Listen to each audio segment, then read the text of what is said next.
Naimbag ang bigat kada kayo amin, or should I say, good morning my dear tourists. Well, this is a perfect time for our tour. By the way, I'm Sammy, your charming tour guide for this moment of exploring, creating memories, and gaining new knowledge. And it's my pleasure to be of service to you.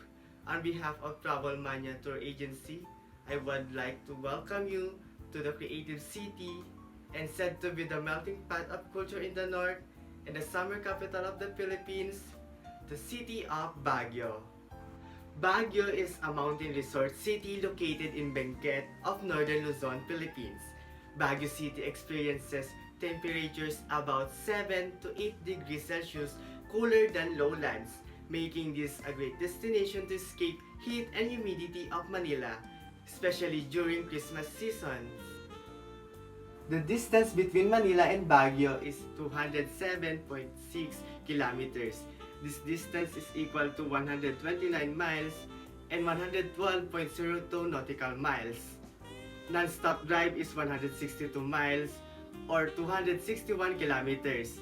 Driving time took 4 hours and 17 minutes. Realistically, you probably want to add a buffer for rest stop, gas, or food along the way. Baguio City is completely surrounded by province of Benguet, which Baguio used to be a town before being made into an independent city. Baguio City population was determined by 2020 census was 366,358. This represented as 20.38% of the total population of the Cordillera Administrative Region. Tourism, where Baguio retains as the summer capital of the Philippines, offers the best experience with tourism, education, export, and manufacturing. The city government here vowed to preserve its lush environment with programs focused on clean air, clean water, greenery programs, and proper waste management. Baguio City is well known for Burnham Park. This area or this place is located at the heart of Baguio City. It features man-made lagoon, rose garden, wooded areas, Japanese Peace Tower, and the like. And of course, what makes hit to the travelers is the swan boating and riding bike. Before Baguio City became one of the beautiful places here in the Philippines, Baguio City passed through by war. And let's discover what intruders left behind by knowing the humble beginning of Baguio City. During pre-Spanish occupations to the Philippines, the Spanish colonizers conducted a series of expeditions to go to Baguio under Spanish Comandante Galvez. The province of Benguet was set up, and afterwards, the Spaniards sold the Philippines to the United States of America for 20,000 US dollars. In American occupation, when Americans arrived here in the Philippines, they found the pine-covered hills and frosty-winded Baguio.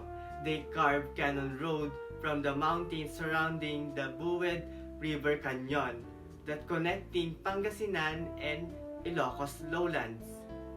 And during the Japanese occupation, the Japanese bombed Baguio City on December 8, 1941 and occupied it on December 27 of the same year and setting up their headquarters at Camp Janhay. However, the war eventually changed course, and on September 3, 1945, General Yamashita formally surrendered to the Americans at the U.S. Ambassador's residence at Camp Janhay, after which Baguio City set a task of rehabilitation. After which, World War II in the Philippines started and ended in Baguio City. It began with the first Japanese overt aerial raid over Camp Janhay hours after the bombing of Pearl Harbor in Hawaii on December 8, 1941. On December 27 of the same year, the Japanese Imperial Forces occupied Baguio City and used Camp Janhay as their military base. It's sad to say that Baguio City is struck by an earthquake in 1990.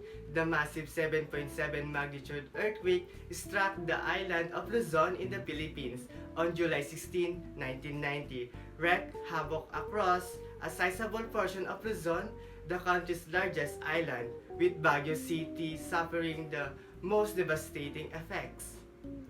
Since we're here at the mountain lodge that well positioned here in Camtianhay, this is the perfect point or ideal point of departure for your excursions here in Baguio City. From here, the guests can enjoy easy access to all that the largest city has to offer. The mountain lodge offers the best service that makes you feel at home. With its convenient location, the hotel offers the best or the easy access to the city's must-see destinations. Even back in the day, Baguio City has always been filled with greeneries, cultures, arts, and beautiful attractions. Finally, you're on your well-deserved holiday and vacation. Remember to relax and leave all your worries behind. My dear tourists, have a nice trip.